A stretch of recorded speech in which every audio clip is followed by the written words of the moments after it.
Hello guys, kumusta? Dito na naman ako.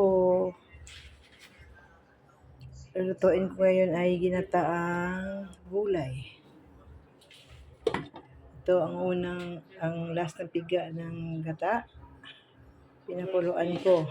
Haluan ko ito mamaya ng pritong tuyo. Dapat nito is inihaw para mas bango. Kaso wala akong ihawan. Kaya pinrito ko na lang. Ito yung mga pansahog. Nandito na yung luya para mabango. Halagay na dyan. Tapos puso ng saging. Ito yung unang gata. Piso yung unang gata na huli ko yung ilagay mamaya. Malunggay, talong, sitaw, kalabasa, talbos ng kamuti, at saka dahon ng ampalaya. So ngayon, kumulo na ito. Ilalagay ko na ang lahat ng mga ito. May bawang para mas masarap din, mabango. Maganda dito sa katawan ng bawang. Kunting sili para maanghang kunti. Tapos, sibuyas pula. Ayun.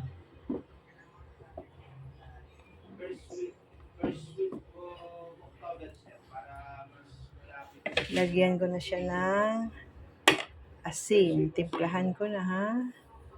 Isang scoop lang. Kasi baka maalat. Ayun. Kasi may tuyo pa.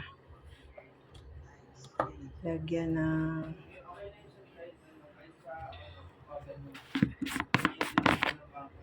konting asukal. Lagi talaga akong may ganito pag magluluto.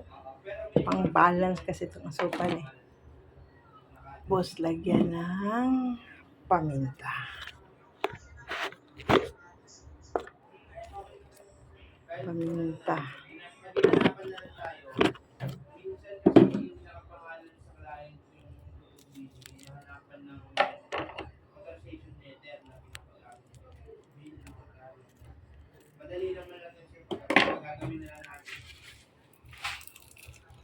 Ito, paminta.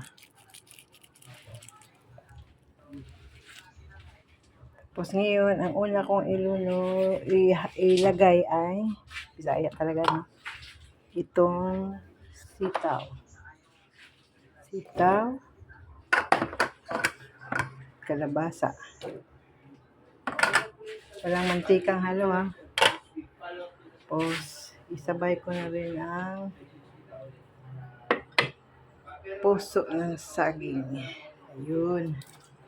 Kapag puso ng saging, maganda dito. Kung nasa probinsya, direkta mo nang hindi na hugasan. Pero dito, hinugasan ko kasi hindi ko alam kung paano nila ginawa. Kaya mas maganda talaga yung hugasan. Kung galing palengke mo, hindi ka kasigurado kasi kung malinis bang pagka trabaho nila o hindi. Kaya mas maigi na yung pag-ingat. Kasi siyempre kakainin mo ito eh. Ayan. Pero pag sa probinsya, mangitim talaga. Mangingitim pa yung puso ng saging pag sa probinsya kasi preskong-presko. Ayan. So, palutuin man natin to. Maya-maya, halo ko na naman yung talong.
Sabay ko na yata ang tuyo para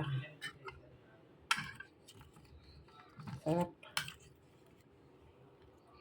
Iadot ko na. Sorry. Uy, ayun pa. Sabay ko ng tuyo. Iwan ko yung isa kasi request ni Bunso. Gusto lang yung kumain ng pritong tuyo.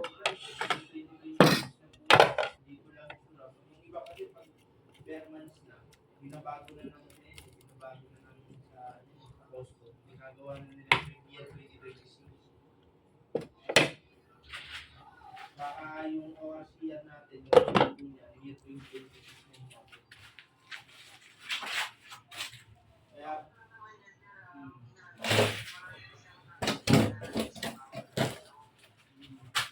yung mga siguro sir, yung sa amin naman sir, sa PN ng Manila naman, iba yung pang-test drive, iba yung pang-viewing, iba naman yung pang-release. Yung pang-release talaga, brand new talaga siya. Hindi siya namin talaga test drive yun. Yung iba kasi yung dealer kan sir, yung pang-test drive, yung pinaka-release nila kung nabusan sila ng unit. Kaya nagkakaroon ng problem.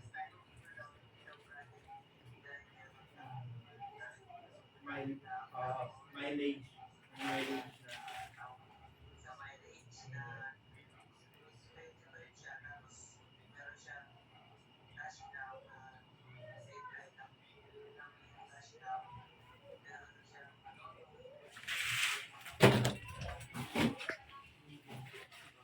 Ano na yun, sir?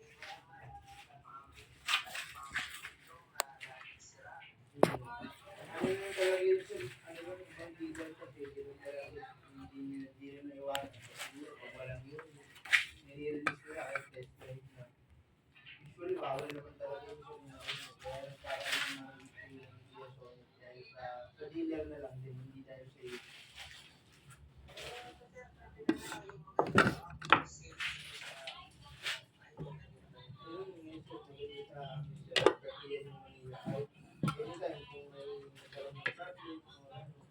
Anytime pwede mo kami tawagan para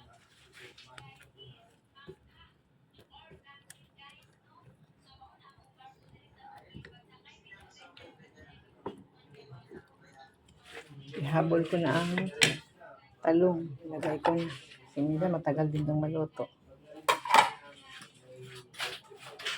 Sarap nito guys. Iba-ibang gulay. Iba-ibang klase ng gulay. tapos yung requirements.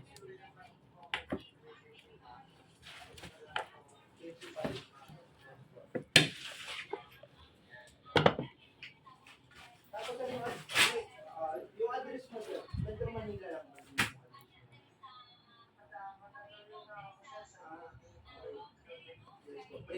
Free lang yung chattel mortgage yun sir. Free lang. Kasi pag outside metro, ayun, sir. Free lang din. Bali, all in na po yung down payment natin na 30. Wala na, wala na additional. Kasi pag outside Metro Manila, yun yung additional chattel mortgage.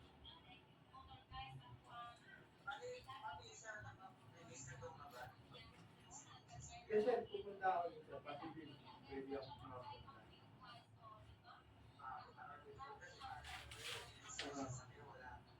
Sir.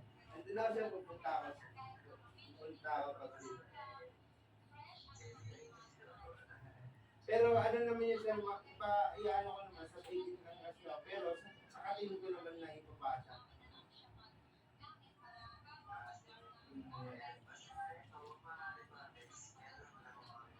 Yes sir, gawin natin ang paraan yun sir.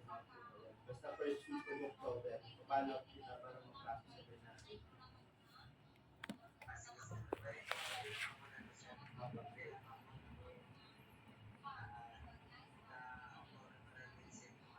Yung mga requirements.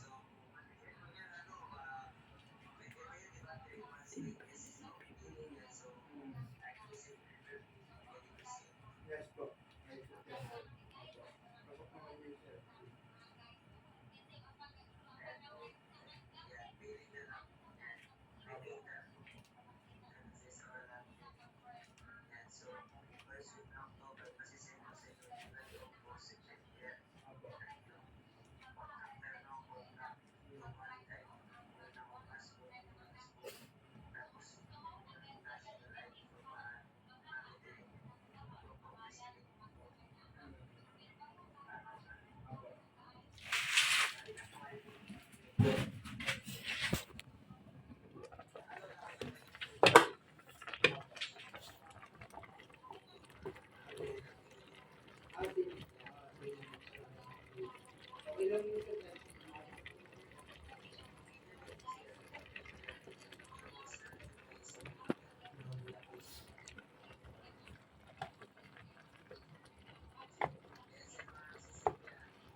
dito.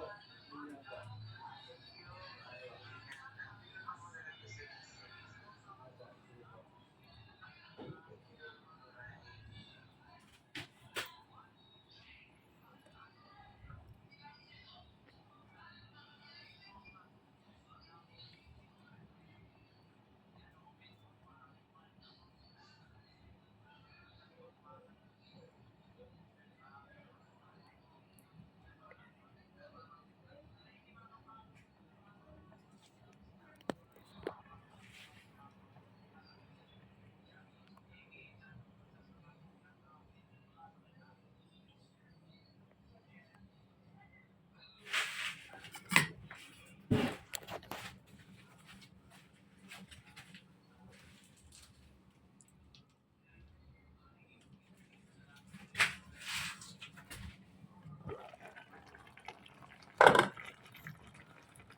Tikman ko lang yung asin. Kung okay na ba ang asin ito?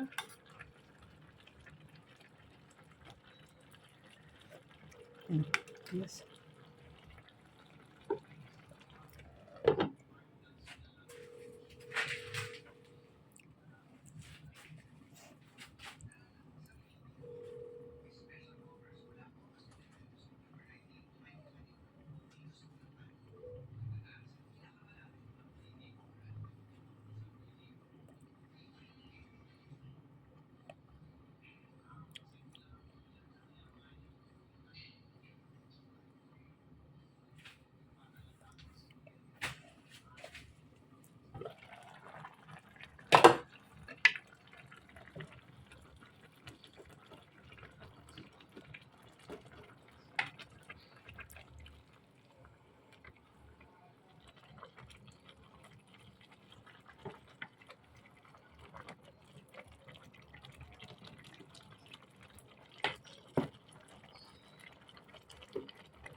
Pwede ko na itang ilagay itong dahon ng ampalaya.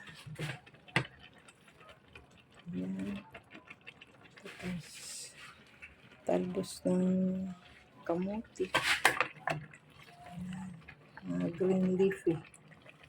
Wow, puno na.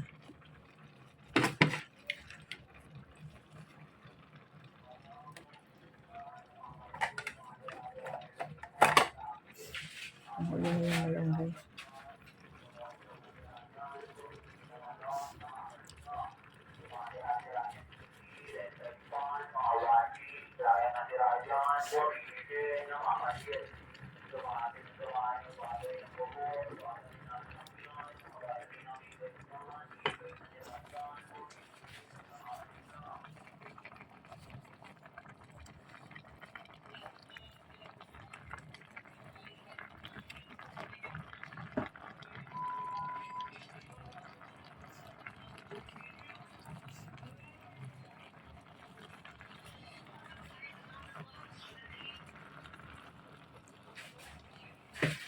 Ilagay ko na rin ang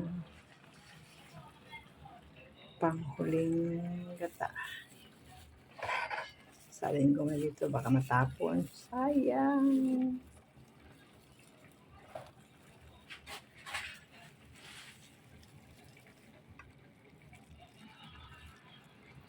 Pwede na. Pwede na. Kahit hindi sayang diretso na. Diba? Piso. Oh, wow. Sarap. Ito yung mga luto para sa mga senior citizen.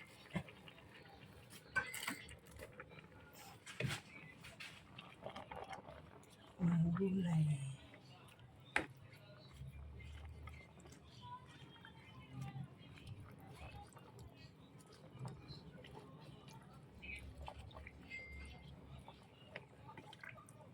Gandahan lang kasi hindi ko ginisa yung mga sibuyas. Nilagay ko diretso. So, bali ang style, ang gata talaga ang nagluto. Maliban lang sa tuyo kasi wala akong magawa. Kailangan ko talaga yan. Kaya halo ko lang yung malunggay din. Sabay-sabay na sila naluto.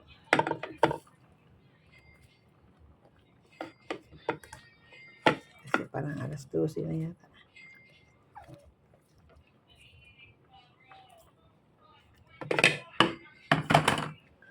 Pati sibuyas, tahon.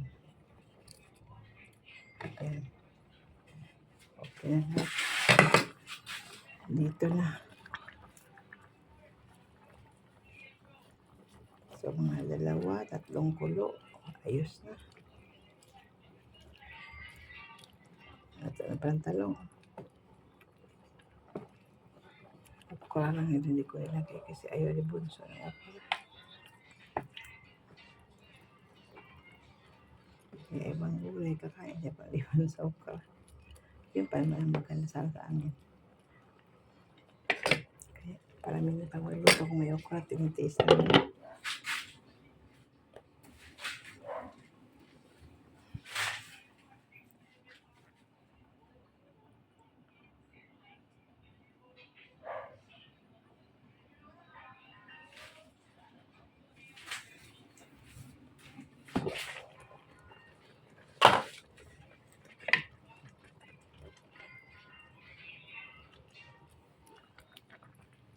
Ayan guys, luto na. Wow! 3 lang kami kain ito. Kalabasa, luto na lahat. Tikman ulit natin.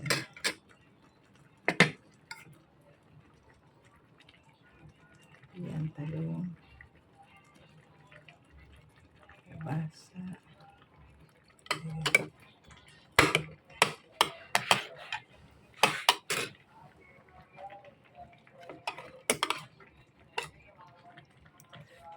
Sakto. Timpla guys. Sarap na may tuyo. Ginataan na may tuyo. Sarap guys. Super. Thank you for watching. Sana hindi kayo magsawa sa panonood sa mga videos ko araw-araw. Sarap guys. Subukan nyo.